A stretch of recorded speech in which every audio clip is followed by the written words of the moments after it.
जय श्री राधे कृष्ण। आप सभी का आपके अपने YouTube channel VK Mishra present में बहुत बहुत स्वागत है।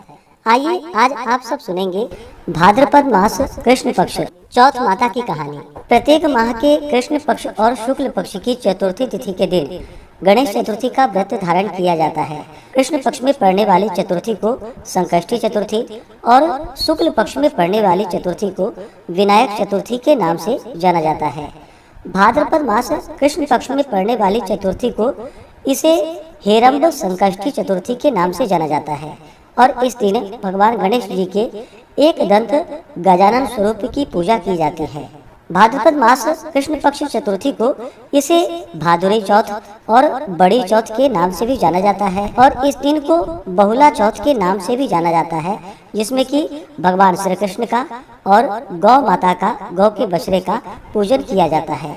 यह व्रत सभी प्रकार के दुख और संकट निवारण के लिए है तथा पुत्र पौत्रादि प्राप्ति के लिए, सभी प्रकार के मनोरथ की सिद्धि के लिए भाद्रपद मास कृष्ण पक्ष की हेरंब संकष्टी चतुर्थी का व्रत बतलाया गया है।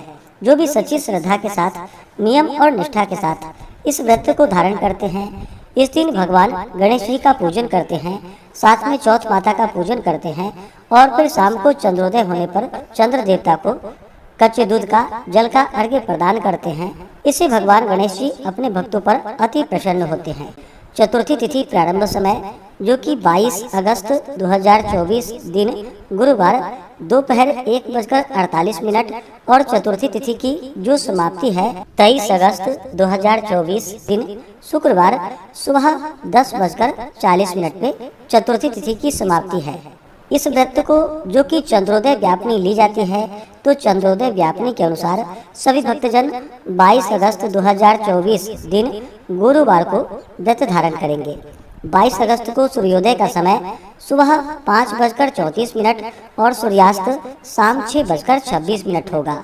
चंद्रोदय यानी कि चंद्रमा उदित होंगे, चंद्र दर्शन का जो समय है वह समय रात्रि 8:23। तो आइए सुनते हैं चौथ माता की कहानी। तो बोलिए प्रेम से चौथ माता की जय, भगवान गणेश की जय, सर्वदेवी देवता की जय। कथा के अनुसार एक नगर में एक बूढ़ी माँ रहती थी। वह अपने बेटे की सलामती के लिए 12 महीनों की चौथ का व्रत करती थी। हर चौथ को पंसारी से थोड़ा सा गुड़ और घी लेकर 4 लड्डू बनाती, एक बेटे को दे देती, एक से पूजा करती, एक हथकार के लिए निकालती और एक चांद उगने पर खुद खा लेती थी। एक बार उसका बेटा ताई से मिलने गया। ताई ने चौथ का व्रत रखा था। ताई से पूछा, माँ तो 12 चौथ करती है। ताई बोली, तेरी माँ तेरी कमाई से तरमाल खाने के लिए 12 चौथ करती है। तू परदेश जाए तो वह एक भी चौथ नहीं करेगी। लड़की को लगा ताई सच कह रही है। घर आकर माँ से कहा कि माँ मैं परदेश जा रहा हूँ, यहाँ तू मेरी कमाई खाने पीने में ही उड़ा देती है। माँ ने समझाकर रोकना चाहा पर बेटा नहीं माना।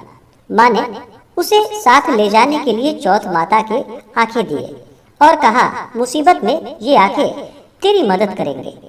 वह आंखें लेकर वहाँ से रवाना हो गया। घूमते हुए एक नगर में जा पहुँचा।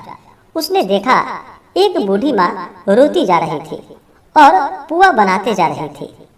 उससे कारण पूछा तो बूढ़ी माँ ने कहा कि बेटा इस नगर की पहाड़ी पर एक दैत्य रहता है। पहले वह नगर में आकर कई लोगों को खाने के लिए मार देता था। अब राजा हर घर से एक आदमी दैत्य के पास भेजता है और आज मेरे बेटी की बारी है, इसलिए मैं रो रही हूँ और उसी के लिए पुए बना रही हूँ। वह बोला, तू पुए मुझे खिला दे, तेरी बेटी की जगह मैं चला जाता हूँ। बूढ़ी माँ ने खीर पुए उसे खिला दिए। खा पीकर वह सो गया। रात को राजा के सैनिक आए तो बूढ़ी माँ ने उसे भेज दिया। दैत्य के सामने पहुँचने पर उसने चौथ माता की आंखें दैत्य की तरफ फेंक कर कहा कि हे चौथ माता, यदि मेरी माँ मेरी सलामती के लिए व्रत करती है तो दैत्य का सिर कटकर गिर जाए। तुरंत दैत्य का सिर कट गया। लड़का वापस आ गया। राजा उसे उपहार देकर वहां से विदा किया। चलते हुए एक दूसरे राजा के नगर में वह जा पहुंचा। इस राज्य में आवा तभी पकता था जब एक इंसान की बलि दी जाती थी। सिपाहियों ने उसे पकड़ लिया और आवे में चून दिया। लड़के ने आंखें आवे में डाले और कहा कि हे चौथ माता, यदि मेरी माँ मेरे लिए व्रत करती है तो आवा मेरी बलि के बिना ही झट से पक जाए। आवा तुरंत पक गया। आवे में से मिट्टी की जगह सोने चांदी के बर्तन निकले। अंदर से लड़का बोला, बर्तन धीरे धीरे निकालना, मुझे लग नहीं जाए। राजा ने उसे निकलवाया और पूछा कि इस आवे से तुम कैसे बच गए। लड़के ने बताया कि उसकी माँ चौथ माता का व्रत करती है, व्रत के कारण ही वह बच पाया। राजा को विश्वास नहीं हुआ।